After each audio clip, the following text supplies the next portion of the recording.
Ako po si Basilio. Dati akong nakatira sa isang kuta sa itaas ng kabundukan ng Isabela. Dati po akong rebelde. Kilala po ako sa alias na Commander Maya. Kumpara sa kapatagan, iba ang naging buhay ko sa itaas ng bundok noon. Kasama ko ang mga taong piniling iwan ang mga pamilya sa ibaba para panindigan ang ideolohiyang aming pinaglalaban. Mahirap ang buhay namin.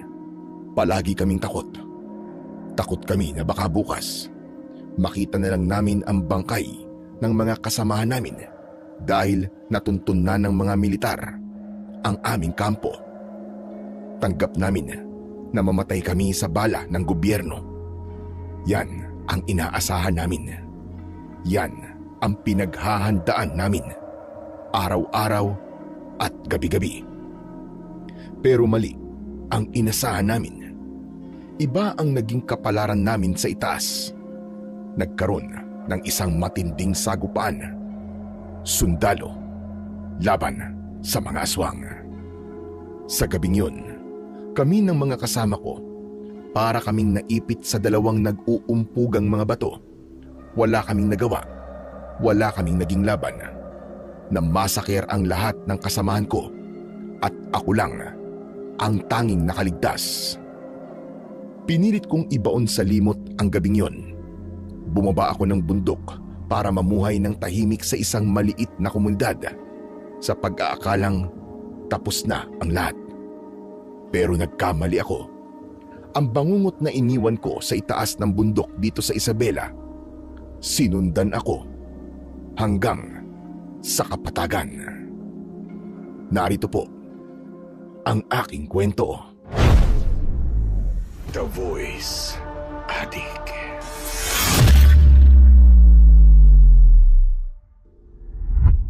Tao po! Tao po! Parang awa niyo na po! Pagbuksan niyo po ako ng pinto, bilis! Tao po! Sino ka? Gabi na. Ano kailangan mo? Kailangan ko po ng tulong. Sugatan po ako. Sugatan ka? Bakit? Ano nangyari sa'yo? Mamaya niyo na po kausapin, parang awa niyo na po. Pagbuksan niyo po muna ako ng pinto. Hindi kita kilala. At hindi ko alam kung ano nangyari sa'yo. Kung may gulo ka mang pinasukan, huwag mo akong idamay. Lumayas ka sa bakuran ko. Humingi ka ng tulong sa iba dahil wala kang mahihita sa akin. Hindi niyo po ako naiintindihan na kailangan ko po ng tulong. Papasukin niyo ako, sige na. Maawa kayo sa akin. Patuloy ang pagmamakaawa ng lalaking nasa labas ng pinto ko. Tinignan ko ang orasan. Mag-aalas 10 na ng gabi. Sa totoo lang, ay hindi talaga ako sanay sa mga ganitong pagkakataon dahil halos 3 taon na ako naninirahan dito sa aking kubo kasama ang aking pamangkin na si Louie. At dito sa lugar kung saan ako nakatira, hindi normal na inaabot ng ganitong oras sa labas ang mga tao. Karaniwan, alas 6 pa lang ng hapon ay nasa loob na ng mga kabahayan ang mga residente at wala nang lumalabas. Kaya naman, hindi ako agad kumilos nang marinig ko ang tumatawag sa labas. Nakiramdam muna ako. Ilang sandali pa ay pinulot ko ang hinahasa kong itak at dahan-dahan akong lumapit sa pinto. Inisip kong baka kalaban ang nasa labas at nagpapanggap lang na humihingi ng tulong. Ano ba? Pakinggan mo naman ako. Ayoko pang mamatay. Pakiusap. Buksan mo na to. Umalis ka sa bakuran ko. Wala akong panahong makisali sa gulo mo. Lumayas ka. Hindi mo ko naiintindihan, Manong eh. Yung mga umahabol sa akin din sila mga tao. Kaya parang awa mo na. Patuloyin mo na ako. Sugatan ako. Baka mamatay ako dito sa bakuran mo o baka naman mahabol nila ako dito at sila mismo papatay sa akin dito. Teka, anong ibig mo sabihin na di mga tao? Mga nilalang sila na may anyong bayawak. Umaatake sila galing sa ilalim ng lupa. Maniwala ka! Ano sabi mo? Mga nilalang na may anyong bayawak? Oo! At nasugatan nila ako ng malumba. Parang awa mo na, buksan mo na to. Sige na! Kumabog ng mabilis ang dibdib ko nang marinig ko ang sinabi ng taong yon. Ang sinasabi niyang mga nilalang ay eksakto sa itsura ng mga demonyong umubos sa mga kasamahan ko noon sa itaas ng bundok. Dahil sa impormasyong ito ay mabilis kong inalis ang harang na kahoy at binuksan ang pintuan.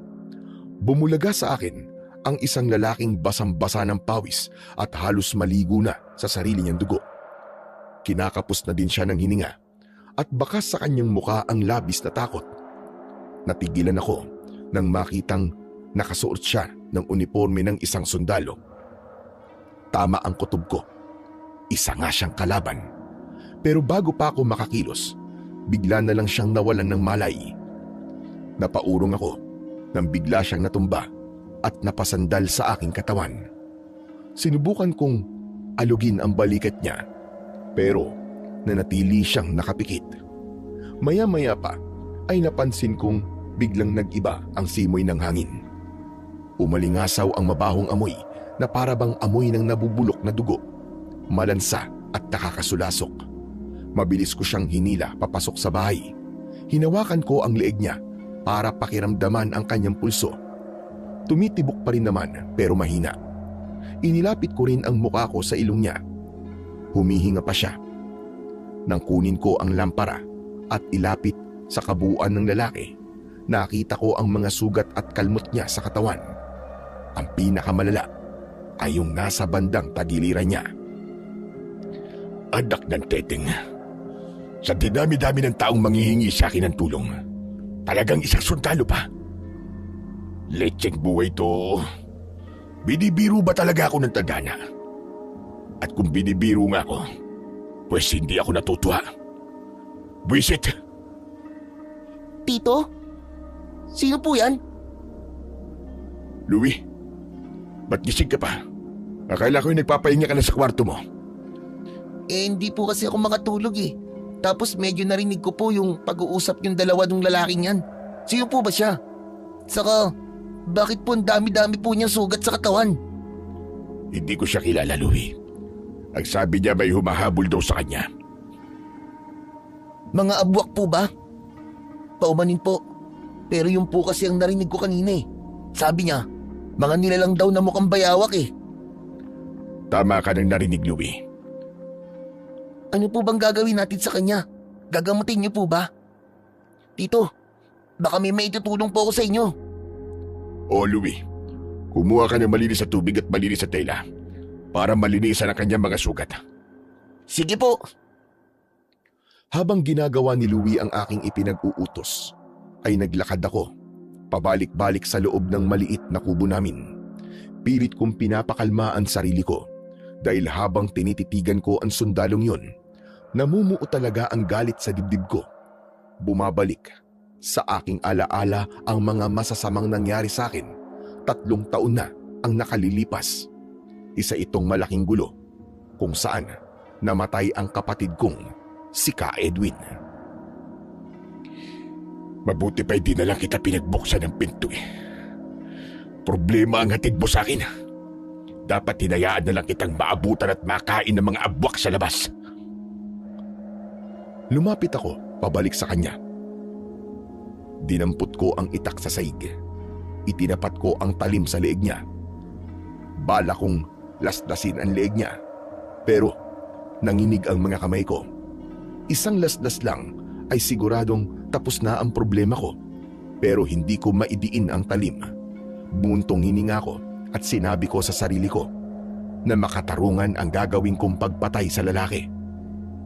Pero biglang may humawak sa mga kamay ko at ibinaba niya ito. Kinuha niya sa akin ang hawak kong itak. Tiyo, anong gagawin mo? Hindi mo pwedeng gawin yan. Hindi ba sabi mo sa akin noon? Prinsipyo mo ang hindi pumatay ng isang taong walang kalaban-laban? Bitiwan mo ko, Louie. Hindi mo ko naiintindihan eh. Ang lalaking to, wala siyang maidudulot na mabuti sa atin. Tingnan mo, na dahil sa kanya, posibleng sumalakay ang mga abwak nito. Kung hahayaan nating mabuhay yan, buong baryo ang madadamay panigurado. Alam ko po, Tio. Pero hindi solusyon ang pagpatay sa kanya. Sugatan siya. Nag-iingalo na nga po eh. Kung papatayin mo siya ng ganyan, ano pang pagkakaiba mo sa mga halimaw at sa mga taong kinamumuhian mo? Anak ng putya, Nete! Oo na, sige na. Hindi ko na siya papatayin. Mabuti pa, ay gamutin na po muna natin ang kanyang mga sugat. Tignan niyo po oh, nangingitim na ang paligid ng mga sugat niya. Mukhang may laso ng mga kagat at kalmot sa kanya. Ano? Sigurado ka ba, Louie? Opo, kayo na po ang tumingin para masabi niyo kung may lason o wala ang mga sugat niya. Sige na po. Lumapit ako sa kinahihigaan ng binata at marahas na hinawi ang punit-punit niyang uniforme. Pagkakita ko sa mga sugat sa braso at binti niya, nanigas ako. Tama nga si Louie. Ang mga gilid ng kagat ay hindi lang basta sugat. Nangingitim ang mga ito at tila may kumakalat na maitim na ugat sa ilalim ng balat niya. Naamoy ko ang malansang amoy na nanggagaling sa mga galos. Amoy nabubulok na lupa at patay na karne. Kargado nga siya ng lason ng mga abwak.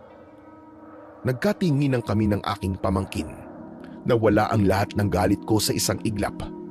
Alam kong kapag hindi ito naagapan, magiging isa na rin siyang abwak sa loob lang ng ilang oras. Ako na po ang bahalang maglinis ng kanyang mga sugat. O sige, ako naman ay ihahanda ko mga gamit sa pagtatandok. At yung pagdidikdik sa mga halamang gamot, kailangan nating mahigop ang laso na yan bago pa umabot sa utak niya. Delikado. Sige po, ako na po munang bahala sa kanya. Habang abala si Louie sa paglilinis sa mga sugat, kinuha ko ang mga gamit ko sa pagtatandok. Nang maihanda ko na ang lahat, ay lumapit ako sa dalawa. Hawak ko ang sungay ng kalabaw na gagamitin ko. Kulang isang dangkal lang ang taas nito at butas ang magkabila ang dulo. Kumuha ako ng matanim na kutsilyo at hiniwaan ko ng maliit ang balat sa mismong tabi ng sugat ng tagiliran niya. Pagkatapos ay itinapat ko ang mas malapad na dulo ng sungay sa ibabaw ng hiwa.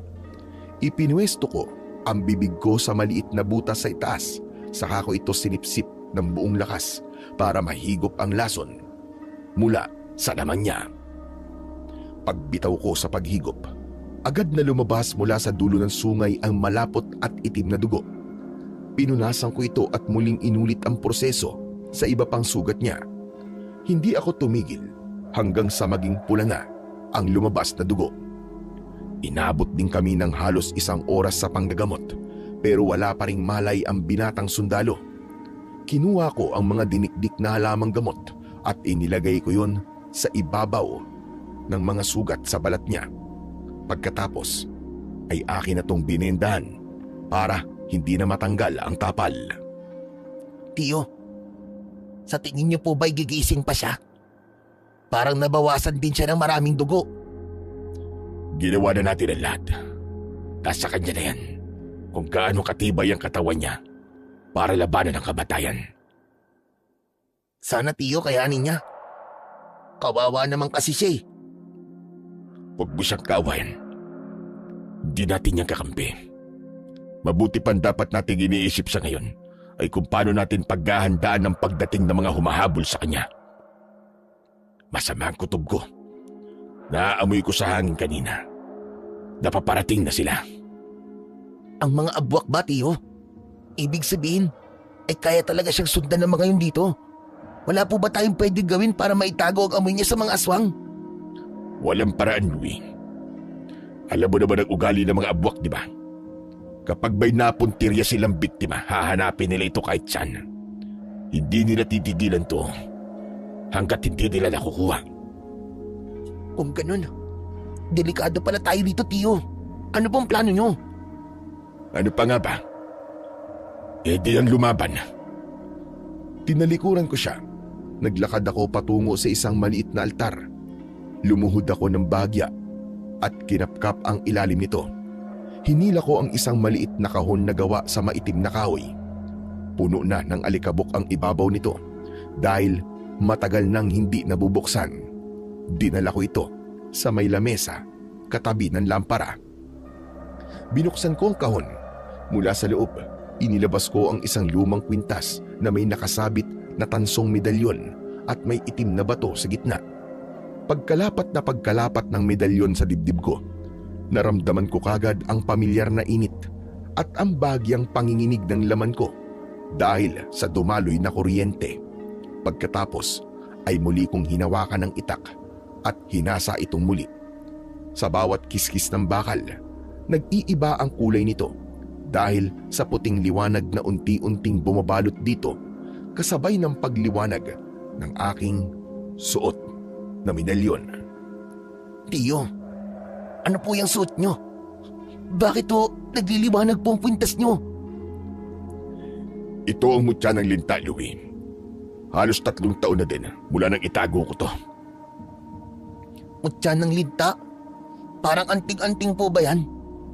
Ano po ang eksaktong nagagawa niyan? Napansin ko po umiilaw pati ang talim ng itak na hinahasa po ninyo. Ang itim na batong nakakabit dito sa medalyon ay pinakamabisang panlaban natin sa mga aswang. Lalong-lalo na sa mga abwak at sa lahat ng masasabang nilang. Nagbibigay ito ng kakaibang lakas sa tao may suot nito. Ang puting liwanag na nakikita mo, nakakapaso yan ng direkta sa balat ng mga halimaw. Kapag dumaloy ang kapangyarihan ng liwanag na to sa mismong talik ng itak, walang abwak ang makakaligtas sa akin. Tatagos ang talim nito, kahit gaano pa katigas ang balat ng aswang. Ang astig! Malakas po pala yan, Tiyo. Tiyo, saan niyo po ba nakuha yan? Wala naman sa lahi natin ang pagiging antingero o albularyo, di ba? Binili niyo po ba yan? Hindi nabibili ang ganitong klase ng mutya, Louie. Walang halaga ng kwarta ang makakatumbas dito. Nakuha ko to doon sa isang kuweba sa paanan ng bundok ng Cresta. Nung pagbaba ko dito sa Kapatagan. Kuweba? Sa may paanan ng Mount Cresta? Nakarating po kayo doon, Tiyo. Di ba delikado ang lugar na yun dahil bukod sa maraming linta pinaniniwalaang may nakatira doon na puting engkanto? Ano pong nangyari? Paano niyo po nakita yan? Hindi ko naman ginusto na mapadpad ako sa lugar na yun, Louie. Pero wala akong mapagpipilian nun dahil ang daan papunta doon ang pinakaligtas na pwede kong daanan para hindi ako masundan ng mga aswang o ng mga militar. Nagtago ko sa loob ng kuwebang yon at doon ko natagpuan ang kalansay ng isang tao. Nakasabit ito mismo doon sa kanyang leg. Tapos kinuha niyo po? Ganun na nga. Wow! Ang tapang niyo, Tiyo. Pero, paano niyo po nadiskubre ang kapangyarihan yan? May baril ako nun, pero naubos yung bala. At ang tangi ko lang na bitbit ay yung aking lumang itak. Nung maisuot ko ang medalyon, nakaramdam ako ng konting kuryente at init. Tapos, bigla na lang naglabas ito ng puting liwanag. Sakto may sumugod na abwak sa akin. Madali ko lang siyang napatay gamit to. Nabulag at nasunog siya sa liwanag. Nataglay nitong medalyon. Grabe! Ang galing talaga! Sana ako din may ganyan. Gusto ko ding magkagimat at magkaroon ng makapangyarihang mutya. Louie, hindi basta-basta nagkakaroon ng ganitong mutya. Ang sabi ni Mang Juan, husa daw itong nagpapakita sa mga taong karapat-dapat o sa mga taong pinili ng mutya. Sunerte lang siguro ko nun na ako ang pinagkalooban ng ganitong kapangyarihan. Hindi ko kilala kung kaninong bangkay yung may suot nito. Pero sabi ni Mang Juan, baka raw isang albularyo o isang antingero na minalas sa pagtugis ng mga aswang. Si Mang Juan? Siya po ba yung pinakamatandang albularyo noon dito sa atin? Siya nga, Louie. At siya rin ang nagsabi na mutya ng linta ang napasa sa akin. At siya na rin ang nagpaliwanag sa akin kung ano-ano ang kayang gawin ito. Matapos kong sabihin yon, nakita ko sa mga mata ni Louie ang labis na pagkamangha. Pero alam kong wala kaming oras para Sa mahabang pagkikwentuhan, tinapik ko siya sa balikat at ibinalik ko kagad ang atensyon ko sa hawak kong itak. Ipinagpatuloy ko ang paghasa rito, tapos ay napalingon ako sa sundalo sa papag. Tahimik pa rin siyang nakahiga at walang malay. Tumayo ako mula sa pagkakaupo at nag-umpisa ng kumilos. Sumilip ako sa labas, mukhang tahimik pa rin naman at walang presensya ng mga abwak. Babalik na sana ako sa tabi ng pamangkin ko, pero bigla akong natigilan nang maramdamang umiinit ng bagya ang medalyon na suot ko. Tila nagbibigay ng babala. Maya-maya pa ay nakarinig ako ng kaluskos. Sumunod ang isang mahinang pagyanig o bahagyang paggalaw ng lupa na umaalon mula sa ilalim ng aming kinatatayuan. Kilala ko ang senyales na yon. Ganitong-ganito ang naramdaman ko nung gabing inatake kami sa bundok. Ang amoy ng nabubulok na lupa na may halong malansang dugo ay sumingaw ng matindi sa hangin. Louie, alerto ka. Nandito na ang mga abwak. Po, ano pong gagawin natin, tiyo? Huwag kang kabahan. Akong bahala sa'yo. Mabuti pa tumabi ka doon sa sundalo. Bantayan mo siya maigi at huwag mong iiwan. Haharapin ko ang mga aswang na yan. Pero delikado po, tiyo. Baka kung mapaano po tayo. Huwag ka mag-alala. May suot akong mutya. Hindi ako masasaktan. Sige na, huwag kang lalabas ha. Diyan ka lang kahit na anong mangyari. Sige po, tiyo. Susundin ko po ang sinabi nyo. Dito lang po ako. Dahan-dahan kong binuksan ang pintuan at agad na lumabas. Sa ilalim ng liwanag ng buwan, agad kong namataan ang tatlong lalaki na nasa bakuran ko. Malapad ang pagkakangisi nila, habang ang kanilang mga mata ay nagiging kulay pula na parabang nagbabaga sa dilim. Pagkakita nila sa akin, ay hindi na sila nagpatumpik-tumpik pa. Bigla silang lumubog sa lupa at nawala sa paningin ko. Sige lang, subukan niyo ako. Mga walang hiya kayo. Hindi ko kayo uurungan. Sige, sumugod kayo! Itinaas ko ang aking itak at naghintay ako sa kanilang pagsugod. Ilang segundo lang ay naramdaman ko ang biglaang pagyanig ng lupa sa aking paanan. Sa isang iglap, sumabog ang lupa sa aking kanan. Isang abwak ang lumabas at sumunggab, pero bago pa niya ako maatake at masaktan, ay mabilis kong itinapat sa kanya ang mutya ng linta. Nagliwanag ito ng gusto nang maitapat sa mismong mukha niya. Umiwas ang aswang sa liwanag, mukhang napasok at napaurong ng bagya. Hindi ko na pinalampas ang pagkakataon. Iwinasiwas ko sa ulo niya ang itak ng buong lakas. Tumalsik ang itim na dugo sa damuhan, kasabay ng pagkaputol ng leeg ng halimaw. Ilang sandali pa ay yumanig muli ang likuran ko. Ang dalawa pang natira ay sabay na sumulpot mula sa ilalim. Galit na galit sila nang makitang napatay ko ang isa nilang kasamaan. Ang kanilang anyo ay mukhang gutom na gutom. Ang isa sa kanila ay mabilis na hinablot ang isang binti ko, habang ang isa naman ay tumalon ng mataas. Matatalas ang kanilang mga pangil. Mahahaba ang kanilang mga kuko. Upang makatakas sa kanila, agad kong tinaga ang kamay ng isang nakakapit sa aking binti, at nang makakawala ako, ay idinulas ko ang aking katawan at ipinangharang ang kumikinang na mutya. Narinig ko ang malakas nilang hiyaw nang masunog ang kanilang mga balat, dahilan para muli silang bumalik pasisid sa ilalim ng lupa. Ano ha? Magtatago na lang ba kayo? Yan lang ba kaya niyong gawin? Labas! Lumabas kayo dyan, mga duwag na aswang! Labas! Hinintay kong lumabas sila, pero ilang segundo ang lumipas. Walang umahon. Ang dalawang aswang ay umurong palayo, pabalik sa madilim na kakahuyan.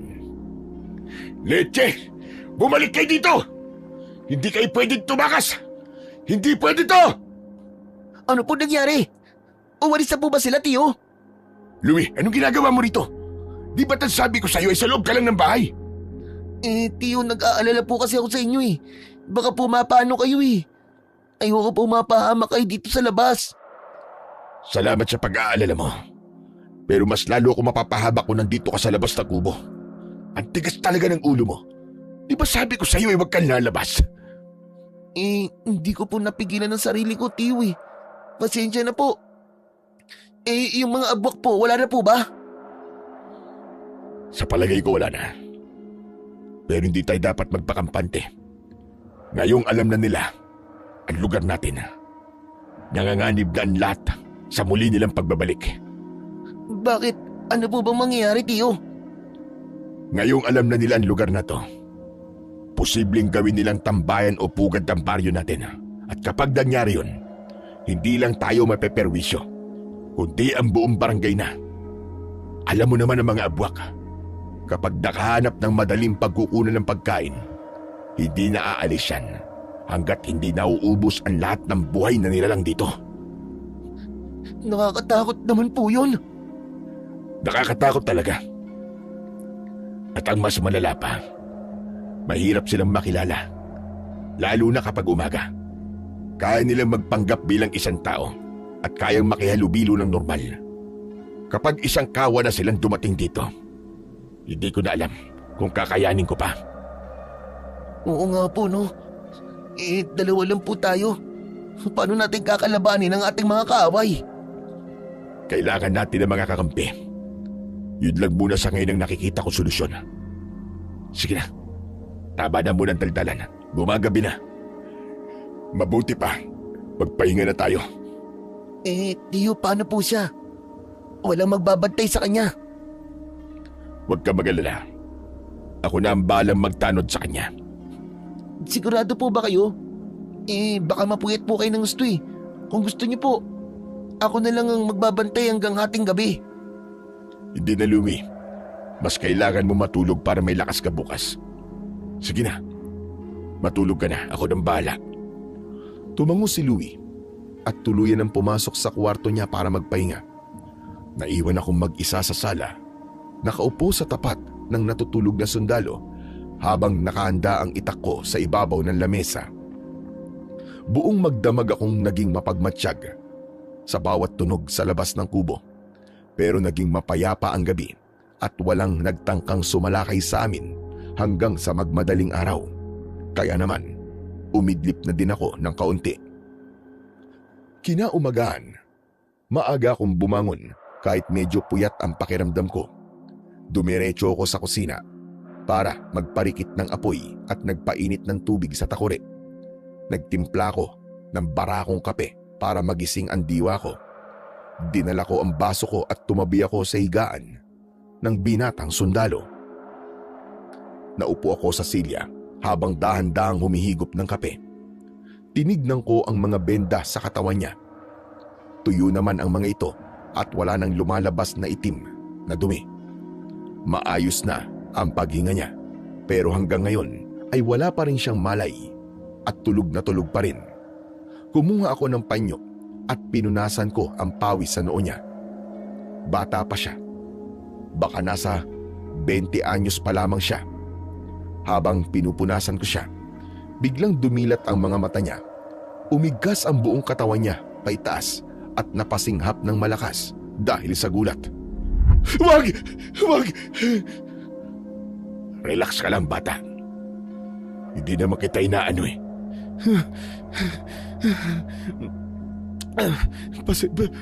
Pasensya na po. Ano po ba nangyari? Bakit akong tinatanong mo? Ikaw itong kumatok sa pinto ko at bigla ka na lamang naimatay. Ipinasok kita rito para gamutin dahil ayoko na may estrangherong mamatay dito sa bakuran ko. Ano ba nangyari sa'yo? Bakit kayo inatake ng mga abwak? Galing po ako sa itaas. Doon po, sa tuktok ng bundok, may mga kasama po ako eh. Mga kapwa ko po sundalo. Nagpunta kami ron dahil sa isang misyon. Kaya lang ano? Kaya lang po, may nakaengkwentro pa kaming mga halimaw doon. Malalaking bayawak na naglalakad gamit ang dalawang paa. Grabe, Ang lalaki ng kanilang mga kuko. Tapos meron sila mga pangil. Tapos kulay itim ang mga balat nila. Tapos may mga kaliskis. Bigla na lang sila sumulpot. Galing po sa ilalim ng lupa. Nagsimula nang pumatak ang mga luha sa pisngi niya. Napayuko siya at napahawak sa kanyang ulo. Tila binabalikan ang kanyang naging karanasan. Pinatay nila ang mga kasama ko. Wala silang tinira. Ako lang ang nakaligtas sa kanila dahil nagawa kong tumakbo at magtago sa mga palumpong. Bago ako nakababa dito. Dapat hindi ka dito nagpunta. Dahil sa'yo, ang buong baryo ngayon ay nahaharap sa matinding panganib. Alam mo ba yun? Hindi magiging ligtas ang lugar na ito. Mula ngayon. Po? Dahil sa akin mapapahamak po ang mga tao rito. Pero hindi ko po alam. Pasensya na po. Hindi ko sinasadya. Mabuti pa. Umalis na lang ako. Wala na. Huli na binata. Mabuti pa huwag ka masyadong malikot dyan. Baka mamaya bumuka pa mga sugat mo. Mababali wala lang ginawa namin paggagamot sa'yo. Kung pwede lang sana itinuloy ko na ang pagpatay ko sa'yo. Ho? Bakit ka naman ako papatayin? Saka bakit parang galit na galit ka sa akin? Dahil ba to sa mga abwak? Nasundan ba nila ako? May nasaktan ba silang tao? Oo. Nasundan ka nila dito. Pero wala naman silang nasaktang ibang tao. Kundi sila mismo nasaktan ko. Napatay ko ang isa sa kanila. At nakatakas ang dalawa pa. Pero yun ang mas kinakatakot ko. Baka bumalik ang mga aswang na yun. Tuso, maestratehiya, at matatalinong uri ng aswang ang mga abwak.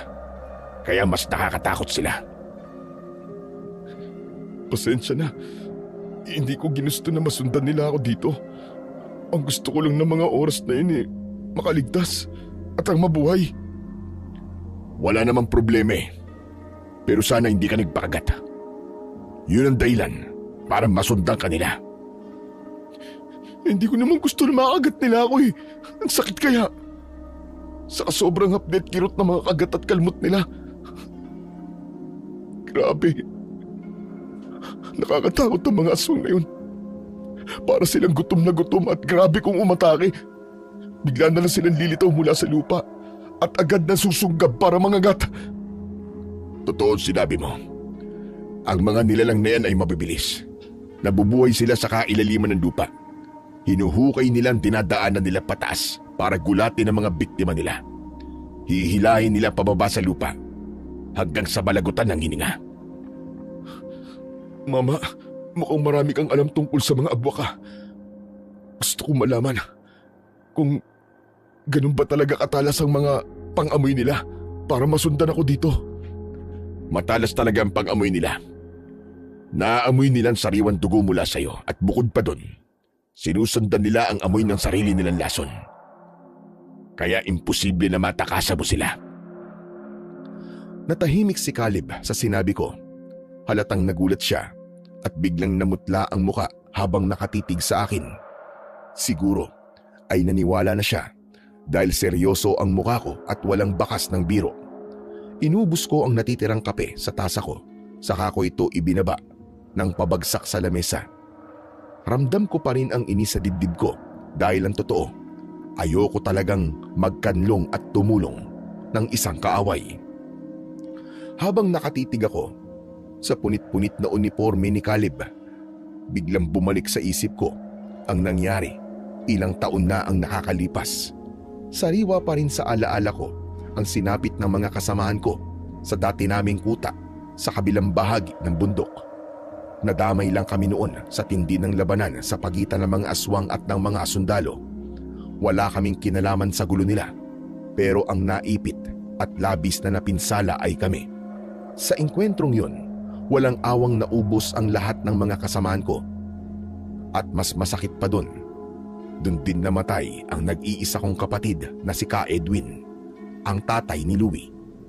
Ako lang ang natirang buhay sa trahedyang yon. Nang mabalitaan ng asawa ni Kuya ang nangyari, Nagka-depresyon siya at nagpakamatay at ako lang ang pwedeng kumupkup at magpalaki sa pamangkin ko. Kaya naman, napakabigat para sa akin na tulungan ang sundalong nasa papag ko tulad ng mga sundalo sa bundok na nagdala ng mga abwak sa kuta namin. Ang binatang ito ang muling magdadala ng mga abwak sa baryong kanlungan ko ngayon.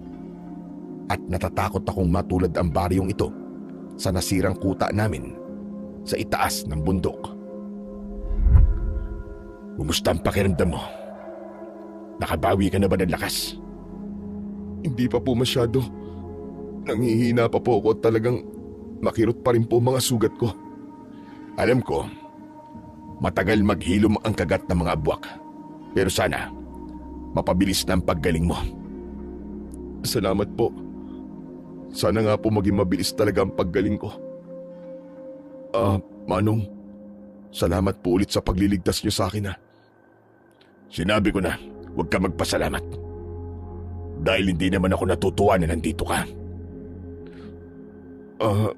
Manong, alam ko pong galit po kayo sa akin. At ihingi ko po ng tawad ang lahat ng kasalanan ko sa inyo. Hindi ko po sinasadya na dalhin sila dito. Sadyang dito lang talaga ako napadpad. Saka alam niyo po, mukhang may dahilan ang tadhana kung bakit po tayo pinagtagpo. Sira ulo! Paano mo naisip na pinagtagpo tayo? Sa ano naman dahilan? Naluloko na ba ang tadhana, ha? Sige nga, sabihin mo nga sa akin, bakit? Ang sabi niyo po kasi, may sumalakay na mga abwak dito kagabi. Nagawa niyong ipagtanggol ang sarili ninyo at pati na ako. Ibig sabihin, kaya niyo pong lumaban sa kanila. Ano naman ngayon sa'yo, kung kaya kong lumaban? Gusto kong ipaghiganti ang mga kasama ko. Pinatay sila ng mga abwak na yun. Kailangan ko silang maipaghiganti laban sa mga demonyong yun. Matutulungan niyo naman po ako, di ba? Mukhang may kapangyarihan ka eh. Nakita ko yung suot mong medalyon. Alam kong hindi lang yan basta isang pintas, kundi isang agimat. May alam ka pala tungkol sa mga agimat. Oo, Manong. Nasa dugo ng pamilya namin ang pagiging antingero. Kaso nga lang sa amin, ako lang ang tumanggi na tumanggap ng tungkulin na yan. Tinanggihan mo? Napakalaking kamangmangan yan. Kung tinanggap mo sana ang pamana ng pamilya mo, baka buhay pa mga kasama mo ngayon.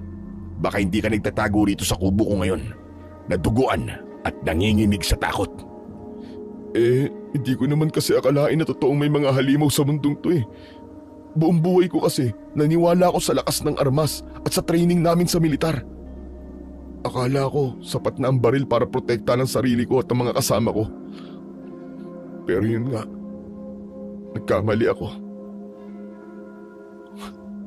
Walang nagawa ang mga bala namin. Nandambahin kami ng mga abwak sa dilim. O ngayon, alam mo na ang katotohanan. Ang mga abwak, hindi tinatabla ng ordinaryong bala ng baril.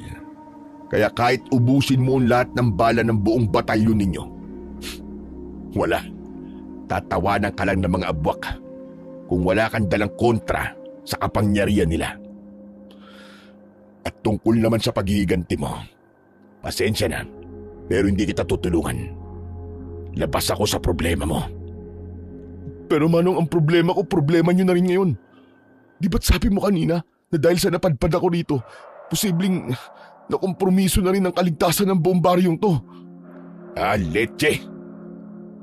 Ako na ngayon ang ginigisa mo sa sarili kong mantika. Hindi naman sa ganun, Manong. Ang sinasabi ko lang, kapag sumalakay ulit ang mga abwak dito, gusto kong tumulong sa pagtatanggol sa baryong to.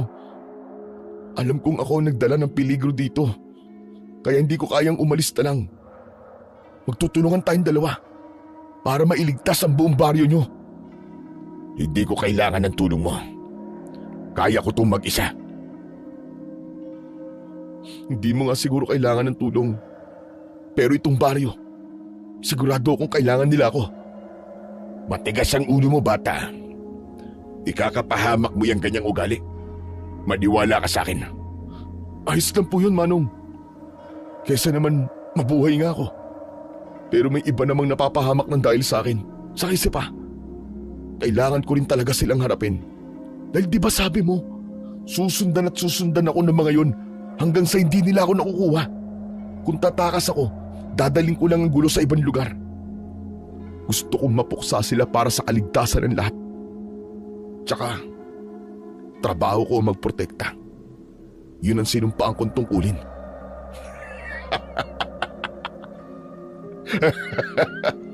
Trabaho mo ang pumrotekta? Nagpapatawa ka ba? Ang mga sundalo na katulad mo ay hindi isang bayani. Kaya manahimik ka. Hindi naman ako nagpapakabayani, Manong eh. Sinasabi ko lang kung ano ang tama. Tungkulin kong protekta ng mga tao. Tama ng drama mo, iyo. Kayong mga sundalo, puro lang kayo salita kapag maayos pang sitwasyon. Pero kapag nandyan na ang totoong panganib, kayo itong namemerwisyo sa mga tahimik na tao. Tignan mo nga sarili mo. Nasaan ang sinasabi mong to protect and to serve nang ubusin ng mga abwak ang mga kasama mo? Ha? Sige nga. Di ba tumakbo ka lang din para iligtas ang sarili mo? Nangyari yun dahil nabigla kami. Wala kaming alam na may ganun palang mga halimaw sa bundok. Kung alam lang namin na ganun ang kalaban namin, hindi kami basta-basta papasok sa lugar na yun nang walang paghanda. Yan ang sinasabi ko. Kaya wag mo kong niyayabangan tungkol sa pagprotekta. Dahil sa bundok, walang silbi ang uniforme mo. Teka lang, bakit parang napapansin ko hindi ka sa akin talaga nagagalit? Galit ka ba sa mga sundalo? Hindi ako galit. Kundi galit na galit. Bakit? May nagawa po bang hindi maganda mga kabaro ko sa inyo? Marami.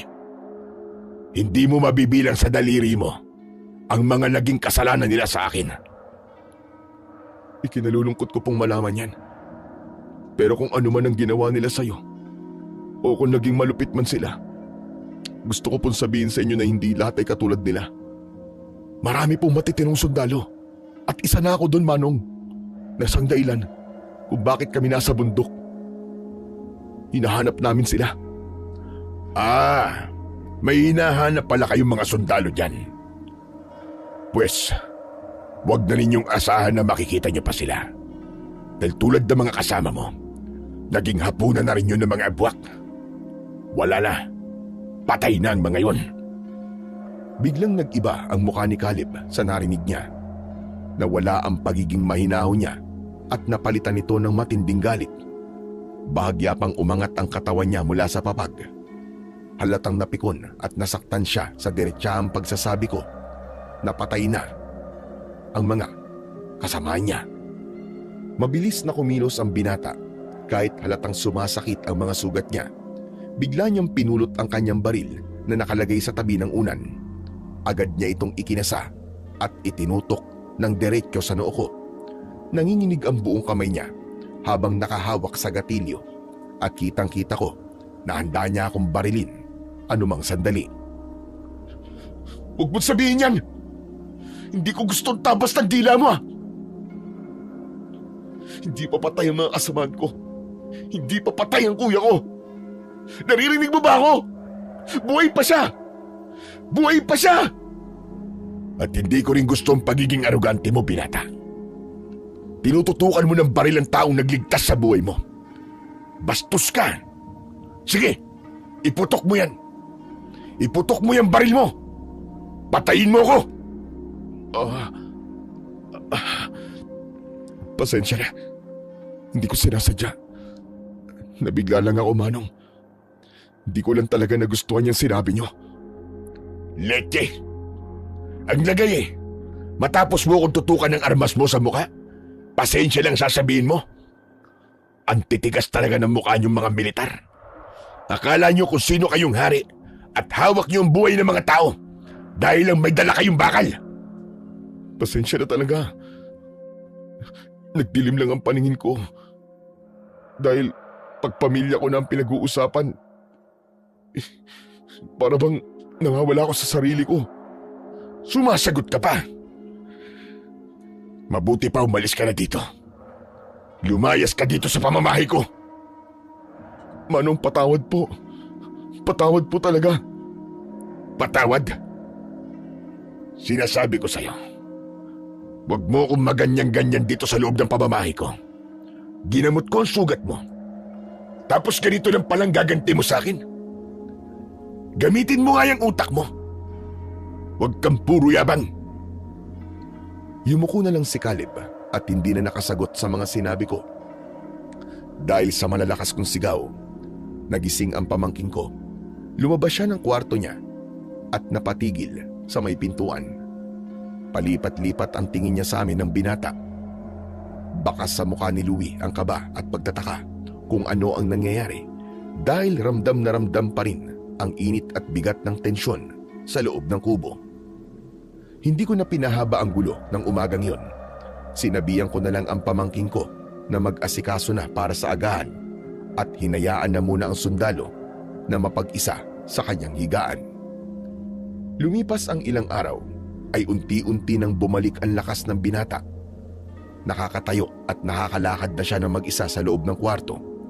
Habang nagpapalakas ang sundalo, napansin kong unti-unting naging malapit sila ni Louie. Palagi silang magkausap. Samantala, sa kabila ng kapayapaang ito, ay naging alerto pa rin ako sa paligid. Alam kong hindi pa tapos ang banta ng mga abwak. Dahil dito, halos araw-araw din akong naglilibot sa baryo para magbasid. Hanggang sa isang araw, ay may napansin akong mga bagong tao sa baryo.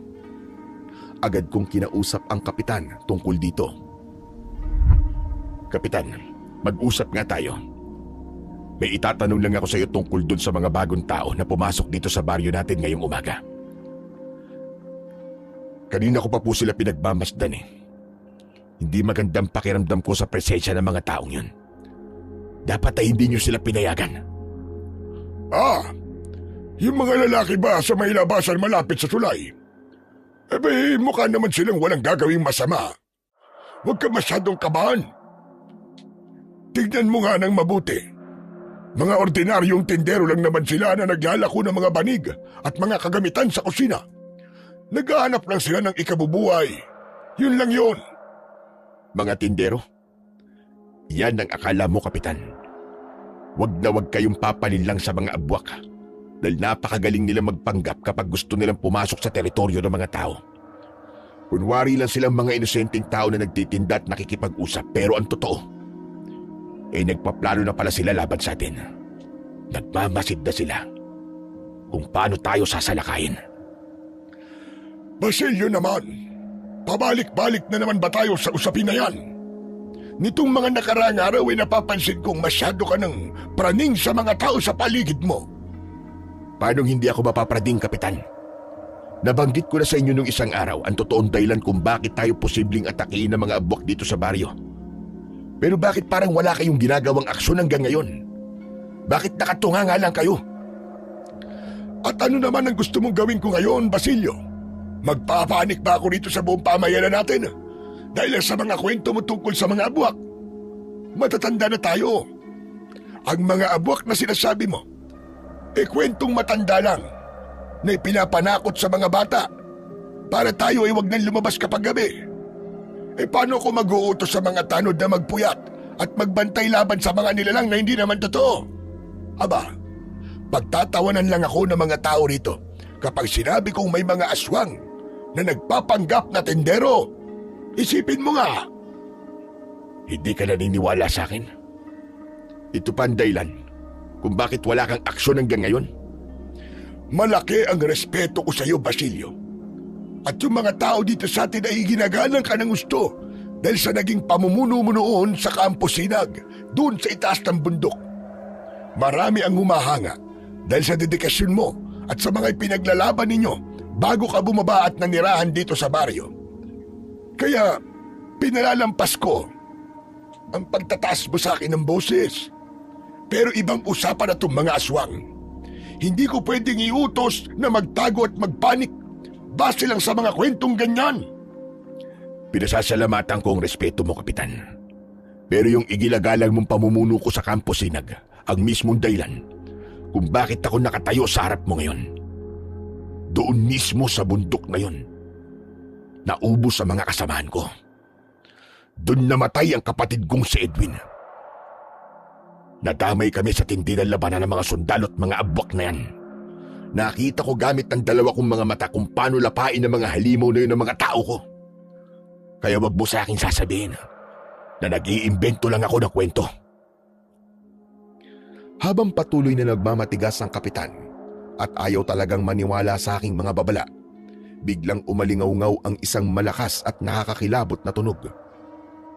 Isang malaking ibon ang dumapo sa itaas ng barangay hall at humuni ng humuni. Lumabas kami ni Kapitan at tinignan nito. Nakita namin ang isang uwak. Anak ng putya, masama ito. Ito na nga ba't sinasabi ko, Kapitan? Narito na talaga sila sa paligid natin. Relax ka lang, Basilio. Pambihira ka. Uwak lang naman yan. Maraming ganyang ibon dito sa atin dahil nasa tabi natin mismo ang bundok. Huwag mo namang iugnay ang lahat sa aswang na kinatatakutan mo. Ngunit, Kapitan, hindi ordinaryong uwak yan, maniwala ka sa akin. Nararamdaman ko dahil umiinit ang suot kong medalyon. Binibigyan niya ako ng babala. Kaya makinig kayo sa akin. Yang nakikita nyo ay isang abwak.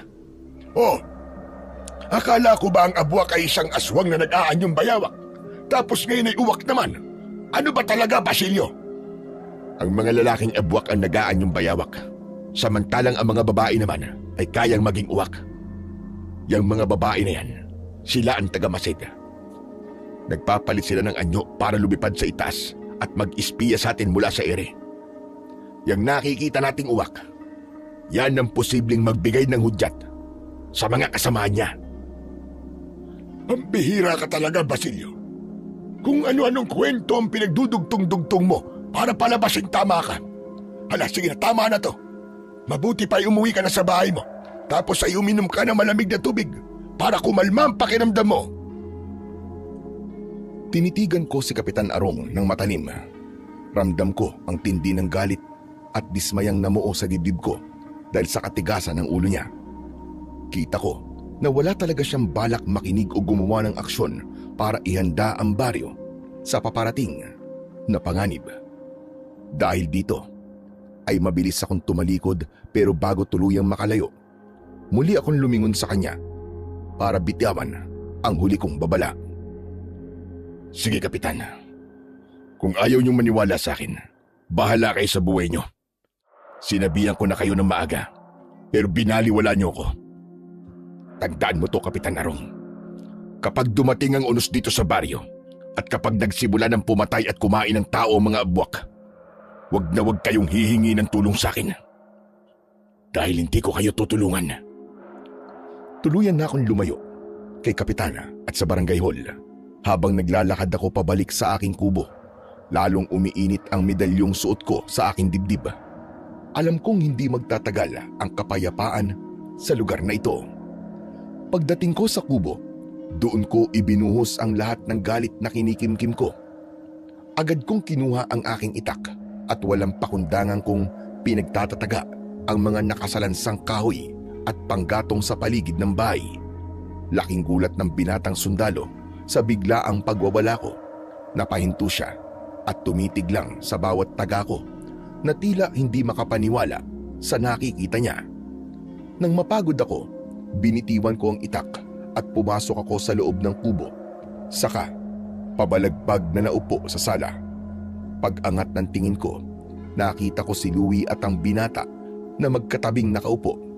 Walang nagsasalita sa kanilang dalawa at nakamata lang sa akin. Halatang nag-aalangan at takot sa naging inasal ko. Kaya naman, ako na ang nagbukas ng usapan sa kanila. Nandito na mga abwak sa baryo.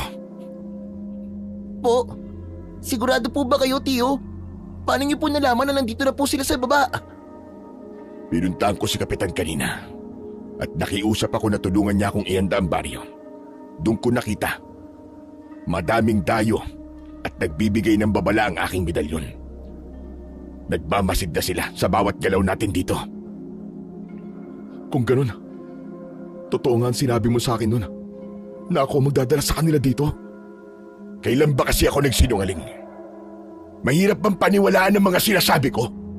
Mukha ba ako nagbibiro at gumagawa lang ng kwento? Manong, hindi po ganun ang ibig ko sabihin. Tio, relax lang po. Masyado naman po mainit ang ulo nyo. Ano po ba nangyari at galit na galit po kayo? Kaya nga po, galit ako dahil nandito na ang panganib. Kung ganun, Manong, kailangan na po natin kumilos ngayon din. Hindi natin pwedeng pabayaan na basta na lang po silang manira o pumatay dito sa baryo. Walang laban ng mga tao sa kanila. Kailangan natin pumunta sa kanila para sila ibalaan. Tutulong po ako. Manahimik ka nga. Wala tayong gagawin. Mananatili tayo dito sa loob ng kubo ko. Ang taging ipagtatanggol natin ay ang ating mga sarili. Wala tayong ibang ililigtas kundi ang isa't isa. Po? Pero bakit ganyan po ang desisyon nyo, Chong? Paano naman ang mga tao rito? Maraming inosenteng tao mapapahamak. Wala silang kamalay-malay sa mangyayari. Kapag sumalakay ang mga buwak, siguradong masakal silang lahat kung walang magbababala sa kanila. Mapapahamak sila dahil matigas ang ulo ng kapitan nila. Kinausap ko siya kanina at nagbigay na ako ng babala tungkol sa nakikita ko sa paligid. Pero ang hayop na kapitan na yon, wala. Hindi niya ako pinakinggan. Hindi ba siya naniwala sa mga sinabi niyo tungkol sa mga abwak? Ano pa nga ba? Hindi. Masyado siyang mayabang at kampante sa pwesto niya. Akala niya kung sino siyang matalino at lahat ay alam niya. Sinabihan ko siya na magpatrolya ang mga tanod at ihanda mga armas ng baryo. Pero ayaw niya makinig dahil baka raw matakot lang ang mga residente dahil sa kwento ko. Pero Tio, kahit matigas ang ulo ni Kapitan Arong, walang kasalanan ng mga tao rito. Hindi naman nila alam ang totoong krisis eh. Wala akong pakialam, Louie. Sila ang pumili kay Arong na maging pinuno nila. Kaya panagutan nila ang katangahan at katigasan ng ulo ng kapitan nila. Kung ayaw niya maniwala, pues, panagutan niya ang mangyayari dito sa baryo. Hindi ako mag-aaksaya ng lakas para iligtas sila sa mga pesteng aswang na yon. Nagkatinginan si Louie at ang binatang sundalo matapos kong sabihin yon. Walang nakapagsalita sa kanilang dalawa dahil alam nilang seryoso ako sa mga binitiwan kong salita. Napatitig ako sa binatang sundalo. Hanggang sa mga oras na to ay inis na inis pa rin ako sa kanya dahil siya ang nagdala ng gulo sa tahimik na baryong ito. Kung ako lang talaga ang masusunod, pinalayas ko na siya nung tutukan niya ako ng baril sa muka. Pero si Louie, ayaw siyang palayasin. Siya ang nakiusap sa akin na wag ko na munang paalisin ng sundalo dahil hindi pa siya lubusang magaling. Wala akong nagawa kundi ang pumayag dahil sadyang mabait at matulungin ang aking pamangkin. Manang-mana sa kanyang ama na si Ka Edwin na laging handang tumulong sa ibang tao kahit pa ikapahamak niya. Muli akong napaismid nang ngitian ako ng binatang sundalo. Kung pwede lang sanang ibigay ko na lang siya sa mga abwak bilang alay, ginawa ko na. Pero hindi naman ganun kadali yun. Dahil alam ko sa pagkakataong ito, hindi na yung sundalo ang puntirya nila, kundi ang buong baryo na. At nakatitiyak akong uubusin nila ang lahat ng residente dito para gawing pagkain. Kayong dalawa, huwag kayong tumunga nga dyan. Kumilos na kayo. Dahil kailangan na natin maganda bago tumilim ang paligid. Kunin niyo mga pinagtabasan kong kahoy sa labas at ipasok niyo dito sa loob ng bahay. Sige po, Tio. Tara na, Kuya Caleb. Kaya mo na ba magbuhat? Hindi yan baldado. Kaya niya na yan. Oo. Kaya ko na. Tara. Bilisan niyo. Piliin niyo ang pinakamaiinam na pwedeng ipako dito sa bintana. Kailangan ni talagang selyado to para hindi nila tayo mapasok. Sige po, Chong. Itong sahig natin, kailangan din lagyan ng proteksyon to. Dahil ang mga lalaking abwak sa ilalim ng lupa ang daan yan. Pwede sila makapasok pa din dito sa bahay kung di natin lalagyan ng proteksyon. Ano pong ilalagay natin para hindi po sila makapasok? Mamaya, mag-iipon tayo ng makapal na abo at ihalo sa asin. Isasabog natin dito sa sahig. Kapag naamoy nila mula sa ilalim ang amoy ng asin at abo, hindi sila aakyat pa itaas dahil alam nilang masusunog ang kanilang balat. Mahusay. Ang dami niyo pong alam tungkol sa mga abwak. Yung matandang albularyo pa din po ba ang nagturo sa inyo niyan? Oo. At pwede ba? Huwag ka nang tanong ng tanong. Dahil nabibisit ako sa pagbumuka mo. Ikaw naman kasi Kuya Caleb eh. Nagtatanong ka pa. Alam mo namang mainit ang ulo. Curious lang naman kasi ako eh. Ano bang pinagbubulungan yung dalawa dyan ha? Pinag-uusapan niyo ba ako? Hindi po, Chong. Ang sabi ko po magbubuhat na po kami ng kahoy para matapos na po agad. Tama yan. Sige na. Simulan niyo ng paggawa. Lumabas na ang dalawa para kunin ang mga kahoy. Walang nagreklamo sa kanila at agad nilang simulan ang pagpupukpok sa mga bintana hanggang maselyuhan ng gusto ang mga ito. Pagkatapos, sama-sama naming isinabog sa sahig ang pinagsamang halo ng asin at abo. Nang masiguradong ayos na ang lahat, naupo na kami sa sala at hinintay ang paglubog ng araw. Makaraan ng ilang oras, sumapit na ang gabi at tuluyang binalot ng matinding dilim ang buong paligid. Tahimik kaming tatlo na nakaupo sa upuan. Hawak ko ang aking itak at nakasukbit naman. Sa bewang ni Caleb ang kanyang baril. Si Louie naman ay may bitbit na buntot ng page. Naging alerto kami sa bawat kaluskos na maririnig namin sa labas. Tahimik ang lahat hanggang sa isang iglap umalingaw-ngaw ang malakas na huni ng uwak. Alam ko, nagsisimula na ang mga abwak. Tiyo, talaga bang wala tayong gagawin? Hayaan na lang ba natin na mapahamak ang mga tao? Wala na tayong magagawa, Louie. Nagawa ko ng dapat kong gawin pero wala akong napala sa kapitan na yun. Ayaw niyang tumulong. Ayaw niya akong paniwalaan. Pero Tiyo, ano kasi? Tama na. Basta ang utos ko sundin niyo. Mananatili lang tayo dito. Mabuti pa nga akin na yung mga sandata niyo. Ilagay niyo dito sa lamesa at babasbasan ko. Inilapag nila Louie at Caleb ang kanilang mga armas sa ibabaw ng mesa.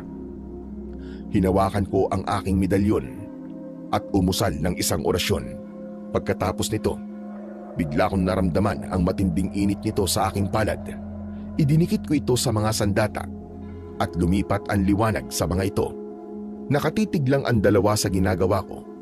Nang matapos ang aking pagbabasbas, dahan-dahang nawala ang liwanag.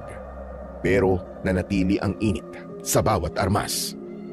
Kunin niyo na mga sandata niyo. Hindi na ordinaryo mga yan. May taglay na yung init mula sa aking medalyon na siyang tanging kahinaan ng mga abwak. Aba, oo nga no. Medyo mainit ng baril ko. Pero hindi naman ako napapaso. Manong, ano pong mangyayari kapag binaril ko sila? Kapag tinamaan mo sila, tatagos na yan sa kahit na pinakamakunat pa at pinakamatigas na balat ng mga abwak. At kapag nakapasok ang bala sa loob ng katawan nila, tiyak na mawawasak ang laman loob nila. Kahit dapis lang ang tumama sa kanila, manghihina sila ng gusto. Grabe, ang galing nun Kuya Caleb. Paano naman po tong latigo ko? Magagamit mo yan sa mga kalabang nasa malapit sa iyo. Kapag tinamaan sila ng hagupit ng latigo, masusunog sila hanggang sa maging abo. Ayos yun kung ganun. Ngayon may laban na tayo. Makakaganti na rin ako sa mga hayop na yun. Manahimik ka. Sinabi ko na sa'yo, di ba, wala tayong gagawin hanggat hindi tayo inaatake dito sa loob ng bahay. Pasensya na po, Manong. Pero hindi ko po kayang gawin yun. Lalo na kung alam ko may nangangailangan po ng tulong ko. Mayabang ka rin talaga, no? Sige. Kung yan ang gusto mo, hindi kita pipigilan. Harapin mo ang buong kawan ng mga abwak. Tignan natin kung sasapat yung bala mo sa dami nila. Teka, sandali lang po. Huwag na po kayo mag-away. Tiyo, makiusap naman po. Sana po magbago na po ang isip nyo. Alam kong galit ka po kay Kapitan. Dahil binaliwala niya po kayo eh. Pero hindi naman kasalanan ng buong baryo ang walang kakwenta-kwentang walang alam na leader nila. Kung ang mismong leader ay inutil at walang ginagawang aksyon sa oras ng krisis, tayong mga ordinaryong mamamayan ang dapat na magkaisa para malampasan natin ang problemang to. Chong, tayo ang may kakayahan. Baka naman po pwede natin silang tulungan, Chong. Kailangan po tayo ng baryo. Manahimik ka, Louie. Huwag mong patahimikin ang pamangkin mo. Dahil sa totoo lang, mas may katwiran pa siya kaysa sa inyo. Sadyang ganyan baka tigas ang puso nyo, talagang makasarili ka lang. Paano mo maaatim? Naligtas ka nga, pero mga kapitbahay mo dito pinapatay ng mga halimaw sa labas. Ako, hindi ko kayang sikmurain na nandito lang ako. Aalis ako. Tutulungan ko ang mga tao laban sa mga abwak na yun. Kung ngayon ang pasya mo, sige, lumabas ka. Hindi kita pipigilin. Magpakabayani ka hanggang gusto mo. Pero ikaw, Louie, hindi ka aalis dito. Mabilis na isinukbit ni Caleb ang kanyang baril at lumabas na siya ng bahay. Agad kong isinarado ang pinto. Pagkaalis niya, saka ako lumingon kay Louie. Nagpaalam akong magtitimpla ng kape. Nagsalang ako ng mainit na tubig at nagtimpla ng kape na para sa aming dalawa. Pero pagbalik ko sa sala, bitbit ang 2 tasa. Doon ko nakita na wala na sa kanyang kinauupuan ng aking pamangkin. Tumakas na pala si Louie. Dahil sa gulat ko, nabitiwang ko ang tasa ng kape at mabilis na kinuha ang aking itak. Lintik na yan! Bakit ba tigas ang ulo mong bata ka? Ay, kahit kailan talaga hindi ka nakikinig sa akin! Mabilis akong lumabas ng pinto at tumakbo papunta sa pinakapusod ng baryo. At nang makarating ako doon, nakita ko ang matinding kaguluhan. Nagwawala na ang mga abwak sa paligid. May mga residenteng duguan na at nakaratay sa lupa, habang ang iba naman ay nagtatakbuhan. Sa gitna ng gulo, namataan ko kagad sina Caleb at Louie malapit sa may kapilya. Sunod-sunod ang pagpapaputok ni Caleb sa mga sumusugod na abwak sa kanila. Si Louie naman ay buong tapang na hinahagupit ang kanyang latigo sa isang babaeng abwak na gusto siyang biktimahin. Umuusok ang bawat tamaan ng latigo niya. Dahil naipit na ako sa gulo at sa kagustuhan kong malapitan ng pamangkin ko, sumabak na rin ako sa pakikipaglaban. Sinalubong ko ang isang abwak na sumugod sa akin. Itinaas ko ang aking itak at buong lakas kong tinaga ang leg nito. Di man lang nakasigaw ang aswang. Nahulog ang ulo nito sa lupa at nagpagulong-gulong bago tuluyang kinain ng apoy. Hanggang sa napalingon sa akin si Louie. Tiyo, dumating kayo! Akala ko po talaga di nyo na kami susundan dito. Salamat po, salamat! Huwag mo muna akong kausapin, Louie. Mamaya tayo magtutos kapag nakauwi tayo ng buhay sa bahay. Maging alerto ka. Huwag kang magpapakamatay! Tumingin si Caleb sa akin at agad na sumilay ang ngiti sa kanyang labi. Naasar ako sa ngiti niyang yon, pero ilang sandali lang. Bigla niyang itinutok sa akin ang kanyang baril. Agad itong pinaputok. Halos nabingi ako sa tunog na yon. Nagulat ako dahil akala ko talaga ay ako ang balak niyang patayin. Pero biglang lumagapak sa tabi ko ang isang patay na abwak. Iniligtas pala ako ng kinaiinisang kong sundalo. Pero hindi ako nagpasalamat. Nagpatuloy ako sa pakikipaglaban. Pinilit kong makalapit sa dalawa, pero sadyang hindi madaling lusutan ang mga kalaban. Madami sila. Talagang pinagplanuhan nila ang pagsugod sa baryo. Ilang sandali ang lumipas. Sa muli kong paglingon ay nakita kong napapalibutan na ng mga abwak sina Louie at Caleb. Biglang may lumabas na abwak sa lupa, doon mismo sa tapat ni Louie. Agad nitong hinila ang paa ng pamangkin ko para ipasok sa ilalim. Mabuti na lang at naging maagap si Caleb. Binaril niya ang abwak kaya nabitiwan nito ang aking pamangkin at namatay ang halimaw sa mismong hukay niya. Maya-maya pa ay doon naman sa mismong kinatatayuan ni Caleb bumukas ang lupa at agad na sinunggaba ng kanyang paa. Binaril niya ito pero ubos na ang bala niya. Nakailang kalabit siya pero walang balang lumabas. Buong lakas na hinila ng abwak si Caleb pababa sa ilalim ng lupa. Mabilis na dumapa si Louie at sinubukang abutin ang kamay ng sundalo para hilahin. Pero hindi niya na to naabutan at tuluyang nawala si Caleb. Kuya Caleb! Kuya! Hindi maaari ito. Chong, tulungan natin si Kuya Caleb! Kinain siya ng lupa! Iligtas natin siya! Louie, makinig ka sa akin. Tumayo ka riyan. Wala na tayong magagawa sa kanya. Mag-focus ka sa pakikipaglaban. Hindi ko kaya! Kasalanan ko to, Chong. Kung di niya ako iniligtas, nailigtas sana niya ang kanyang sarili. Ano ba? Mamaya mo na isipin yan. May mga kalaban pa tayo. Napapalibutan ka pa ng mga buwak. Lumaban ka! Kung di ka lalaban, mamamatay tayong dalawa dito. Pakiusap, huwag kang magpapatalo sa takot mo! Kahit ilang beses kong sigawan ang pamangking ko, ay hindi siya kumikilos. Nakatingin na lang siya sa lupa kung saan nawala si Caleb. Dahil dito, 3 abwak ang sabay-sabay na tumakbo papalapit sa kanya para siya ay dambayin. Hindi na ako nag-aksaya ng panahon. Sumugod ako sa mga halimaw. Itinaas ko ang aking itak at sunod-sunod na pinagtatataga ang mga aswang. Pinilit kong hawiin ang lahat ng harang para lang makalapit ako sa aking pamangkin. Tahan na, Louie. Makinig ka sa akin. Hindi pa tayo tapos. Kailangan nating mabuhay. Kailangan nating ipagtanggol ang baryo. Pero si Kuya Caleb, paano siya? Patay na ba siya, Chong? Hindi pa tayo sigurado kung anong totoong nangyari sa kanya. Sundalo yun. Malakas siya. At alam naman nating matigas ang bungo ng lalaking yun. Marahil ligtas pa yun, kaya tumayo ka na dyan. Huwag mo na muna siyang isipin. At huwag kang mag-isip ng negatibo. Walang mapapala ang pag-iyak mo. Sige na, tumayo ka na at makipaglaban. Dahil sa sinabi ko, ay dahan-dahan na siyang tumayo. Pinunasan niya ang kanyang mga luwa at tumitig ng masama sa mga kaaway. Ngunit nang makita kong dumarami pa ang mga abwak, agad kong inusal ang pinakahuling orasyon na itinuro sa akin ng matandang albularyo at piniga ko ang buong lakas ng mutya. Biglang sumabog ang isang matingkad, malawak at malakas na liwanag mula sa aking palad.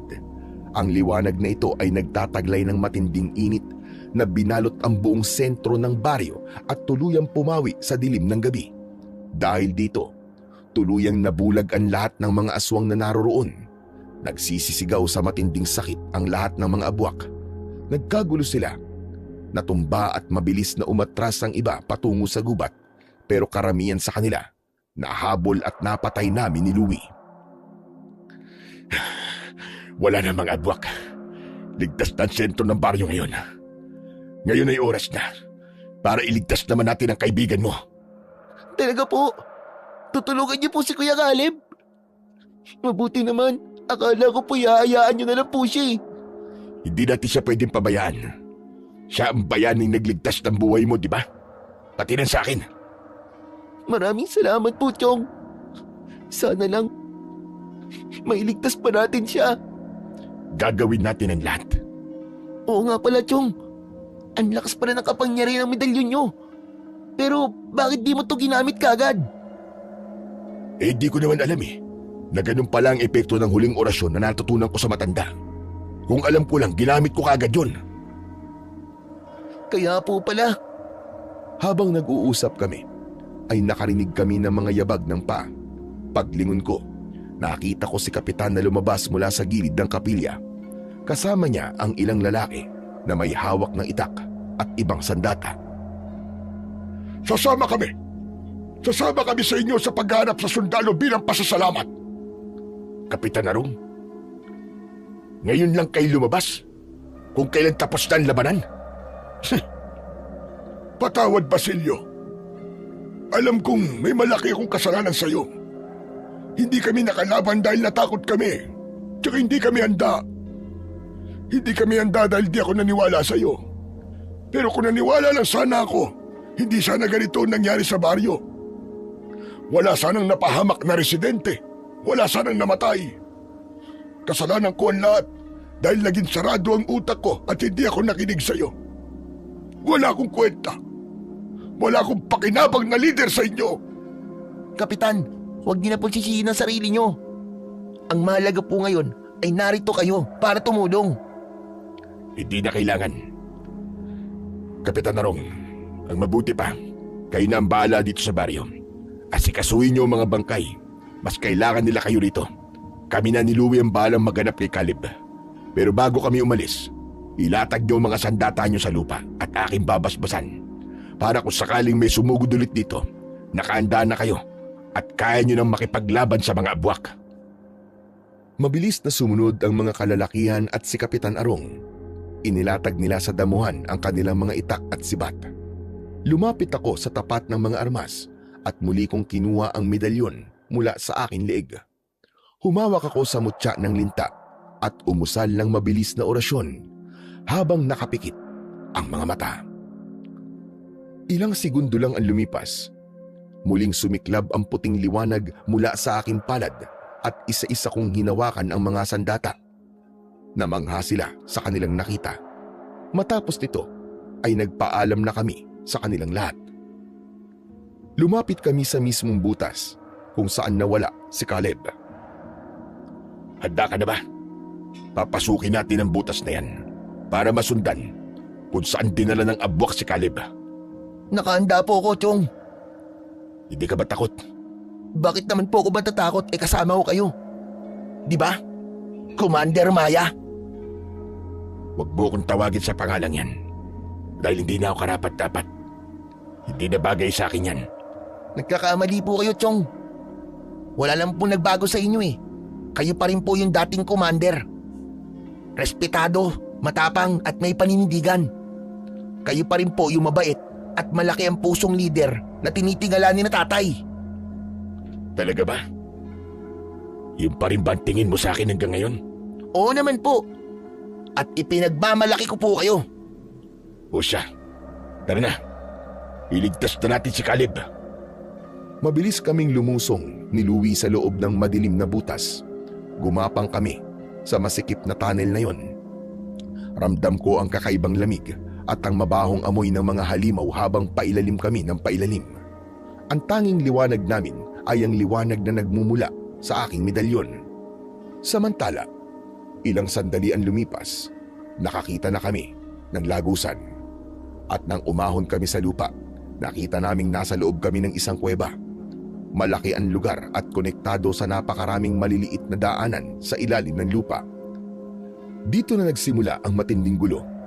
Hindi pa man kami nakakalayo sa butas ay agad nang sumugod ang mga abwak. Itinaas ko ang aking itak at pinagtatataga ang mga halimaw. Kapag may lumilitaw sa likod o sa gilid, si Louie naman ang agad na humahampas sa mga ito. Hindi kami umatras. Bawat aswang na lumapit sa amin ay mabilis naming napapatay dahil sa taglay na lakas ng aming mga armas. Nang maubos namin ang mga kalaban sa loob ng kuweba, doon namin nakita si Caleb. Nakahandusay siya at walang malay na nakadapa sa lupa. Kuya Caleb! Kuya Caleb! Chong! Tignan niyo po kung buhay pa po siya, bilis! Mabilis akong lumapit at hinawakan ko ang leeg niya para pakiramdaman ang pulso niya. May tibok pa ang kanyang puso at humihinga pa siya ng bahagya. Tinapik-tapik ko ang mukha niya para magising siya. Dahan-dahan niyang idinilat ang kanyang mga mata at tumingin sa aming dalawa. Caleb! Caleb, gising! Caleb, ligtas ka na! Huwag ka mag-alala. Narito na kami ni Louie. Iniligtas niyo ako, Mang Basilio. Louie? Oo, Kuya Caleb. Nandito kami para iligtas ka sa kamay ng mga abwak. Hindi niyo na dapat ginawa yun. Kasi hindi naman pala ako karapat dapat na iligtas. Ano ba sinasabi mo? Ano ba nangyari? Bakit ka umiiyak? Si Kuya, nakita ko nang inahanap kong kapatid. Isa na siyang abwak. Isang kaaway na halimaw. Diyos ko. Mamaya na natin pag-usapan yan. Umuwi na tayo para makapagpahinga. Hindi tayo ligtas sa lugar na ito. Tumayo ka na riyan. Tara na. Kahit hirap, ay tumayo na rin si Caleb. Bumalik kami sa butas. Gumapang kami ulit pabalik sa baryo. At nang makarating kami sa baryo, dumiretso na kagad kami sa bahay. Agad kong binigyan ng maiinom na tubig si Caleb. Nang kumalma na siya ng konti, doon na namin pinagpatuloy ang aming pag-uusap. Tama kayo nang narinig. Isa ng halimaw ang kuya ko. Siya ang kumuha sa akin at nagdala doon sa kuweba. Hindi ko inaasahan ang muli naming pagkikita. At hindi ko matanggap. Hindi ko matanggap na isa na siyang aswang. Kuya Caleb, anong ginawa sa'yo ng kapatid mo? Pinipilit niya akong makianib sa kanila. Gusto niya akong maging abwak din para makasama niya ako. Pero hindi ako pumayag. Nagmakaawa ako sa kanya pero galit na galit ang ibang abwak sa pagtanggi ko. Sinaktan at binugbog nila ako. Pero hindi inayaan ng kuya ko na mapatay ako ng mga kasama niya. Kaya binigyan nila ako ng pagkakataong makapag-isip. Kung aanib ba ako o papatayin nila ako kapag di ako sumunod. Pagkatapos nung nawalan ako ng malay. Tapos pagising ko nandun na kayo. Lahat ng aswang sa kuweba, Caleb. Napatay na namin. Ayos na po. Masakit pero tanggap ko. Alam kong wala sa sarili si kuya nung naging abwak siya. Mas mabuti na rin natapos ang paghihirap niya kaysa patuloy siyang pumatay ng mga walang laban tao. Mabutit na iintindihan mo, Caleb. Sa totoo lang kapag naging abwak ang isang tao, wala nang natitirang bait sa loob nila.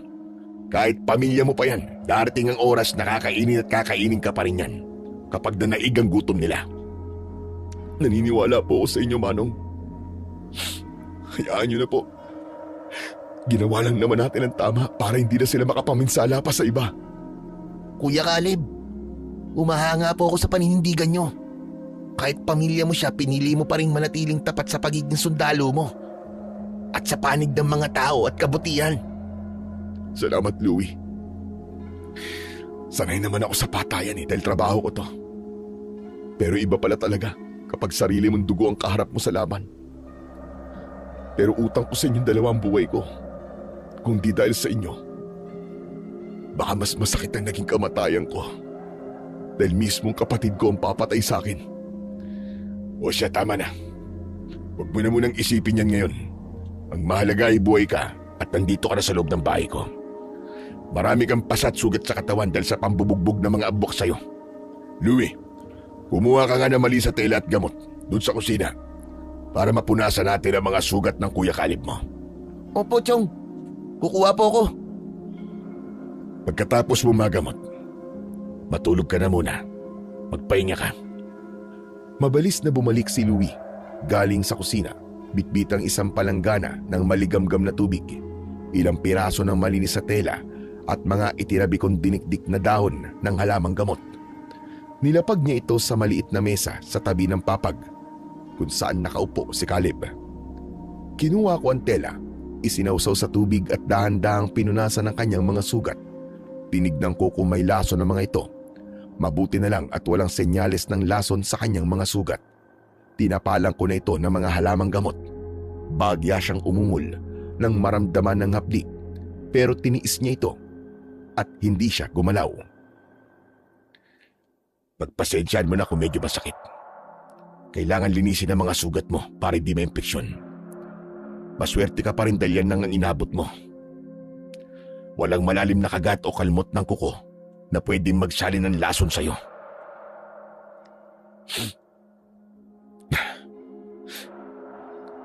Maliit na bagay lang to, Mang Basilio. Kaya ko pong tiisin ang hapdi o kirot nito. Mas masakit po yung katotohanan na huli na ako para iligtas ang kuya ko. Huwag mo nang isipin ang kuya mo. Ang isipin mo na lang, natapos mo na ang misyon mo na hanapin siya.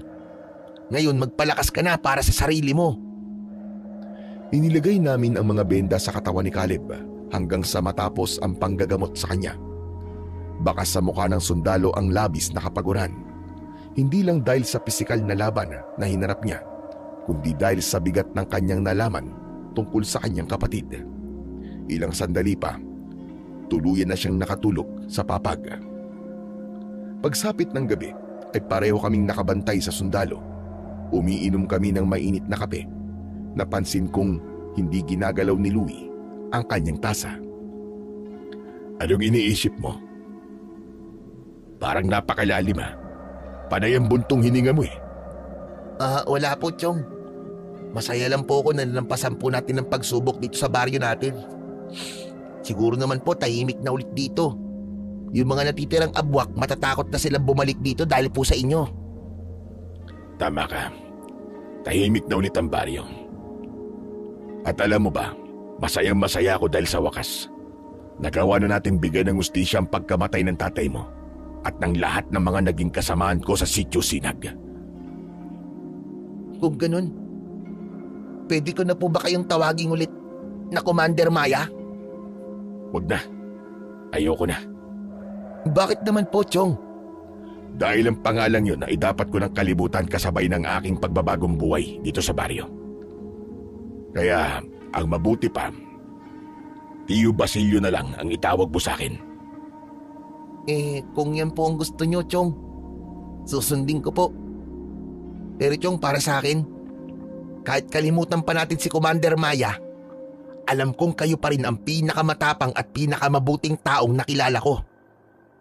Salamat, Louie. Ngayon ay mabubuhay na tayo ng tahimik sa baryo na to.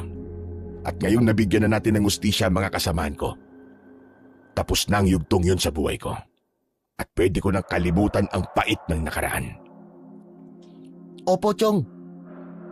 At mula sa simula hanggang huli, tayo po magkasama. Tutulungan kita sa mga gawain dito.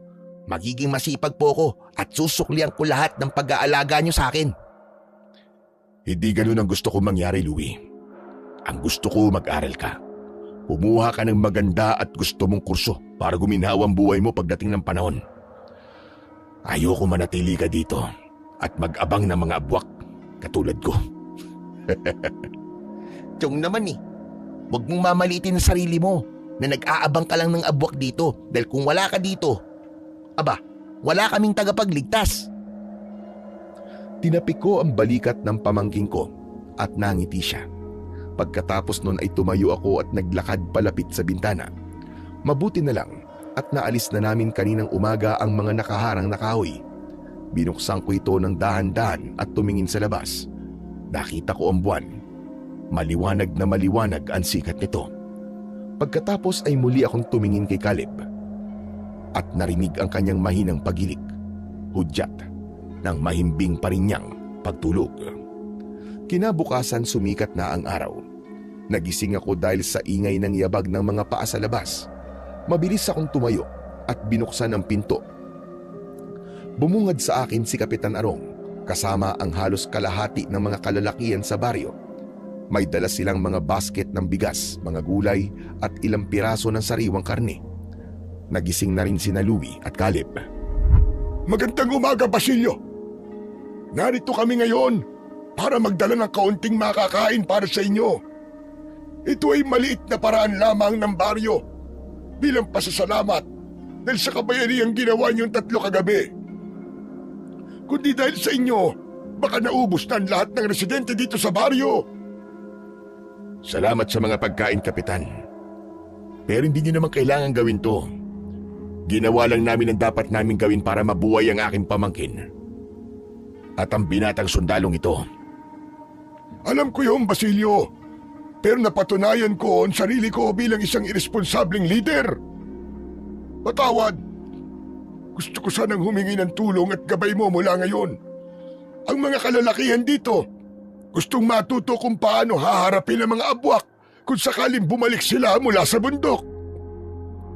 Tumingin ako kay Caleb na dahan-dahang tumango sa akin at kay Louie na nakangiti. Humarap ako ulit kay Kapitan Arong at sa mga residente ng baryo. Inilabas ko ang aking medalyon at ipinakita sa kanila. Sige, Kapitan. Pupayag ako, pero sa isang kondisyon. Walang sino man sa inyo ang susuway sa mga utos ko kapag nagsimula ng pag-aanda natin sa pagdidepensa sa baryo. Ang mga abwak ay matatalinong halimaw. Hindi natin sila pwedeng daanin sa purong lakas lang. Kailangan natin ng tamang diskarte at pagkakaisa. Makakaasa ka, Basilio. Simula ngayon, Ang salita mo na ang susundin namin pagdating sa kaligtasan ng baryong ito. Matapos ang usapan, ibinaba ng mga tao ang mga handog nilang pagkain sa harap ng bahay namin. Habang pinapanood ko silang nag-uusap sa labas, naramdaman ko ang muling pagbabalik ng init sa aking palad kung saan nakalagay ang aking medalyon. Alam kong hindi na ito ang huling beses na haharap kami sa panganib. Ngunit sa pagkakataong ito, hindi na kami lang ni Louie ang haharap sa panganib. Kasama na namin ang buong mamamayan ng baryo na handang lumaban para sa kanilang kalayaan laban sa mga halimaw. Ngayong nagkakaisa na ang buong baryo, wala nang puwang ang takot sa amin.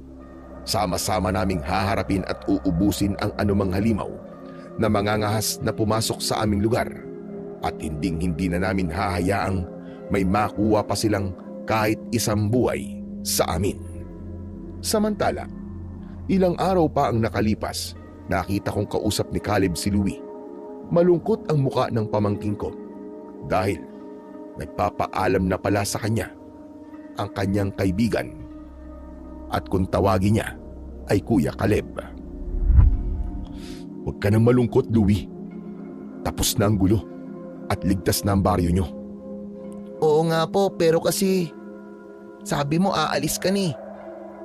Hindi ba pwedeng dito ka nalang tumira, Kuya Caleb? Gustuin ko man, pero hindi pwede, Louie. Kailangan kong bumalik ng kampo namin sa lalong madaling panahon para mag-ulat sa mga nakatataas na opisyal namin. Kailangan nilang malaman ang totoong nangyari sa mga kasamaan ko. Sa bagay. Kaya lang kasi nakakalungkot. Kasi mawawalan na ako ng mabait na kuya eh. Pero salamat po ah. Salamat po sa pagliligtas mo sa buhay ko nung muntik na akong kunin ng abwak. Wala yun. Niligtas mo rin naman ako, di ba? Ang galing mo nga makipaglaban eh. Alam mo, pwede kang maging mahusay na sundalo sa hinaharap. Pwede, Kuya Caleb. Maganda nga yun. At para matupad yun, kailangan mo mag-aral ng mabuti, okay? Opo, Kuya Caleb. Hindi po kita makakalimutan. Mag-iingat ka po palagi sa mga misyon mo, lalo na po sa mga gubat. Oo, mag-iingat ako sa susunod. Sige na, Louie. Paalam na sa'yo. At sa inyo din po, Commander Maya, Mang Basilio. Pasensya na po kayo. Hindi ko po sinasadyang mapakinggan ang pag-uusap niyo ni Louie. Pero wag po kayong mag-alala. Sa pag-alis ko po dito, wala po ako narinig. Hindi to malalaman ng iba. Saludo po ako sa inyo, sir. Salamat, iyo. Mag-iingat ka sa paglalakbay mo pabalik sa kampo nyo. Bukas palagi ang pinto ng bahay ko para sa'yo kung sakaling mapadaan ka ulit dito sa aming baryo. Ngumiti ng malawak si Caleb. Sumaludo ulit ng formal sa amin at tuluyan ang tumalikod. Binuwat niya ang kanyang bag at naglakad na siya papalayo. Hanggang dito na lang po ang aking kwento, Sir Blair. Maraming salamat po sa pagkakataong ito na ibinigay niyo sa akin para po mabasa ang aking sulat. Sa ngayon po ay nandito ako sa aking bahay at si Louie ay ganap na ring sundalo sa kasalukuyan. Hindi ko na nga po binalikan ang dating buhay ko sa bundok. Tahimik akong nanirahan sa baryo at sapat na sa akin ang pagiging isang tiyo at tagapagbantay ng baryo. Bilang si Basilio, tungkulin kong panatilihin ng kaligtasan at kaayusan ng baryong aking tahanan. Maraming salamat po sa inyong pakikinig. Hanggang sa muli po.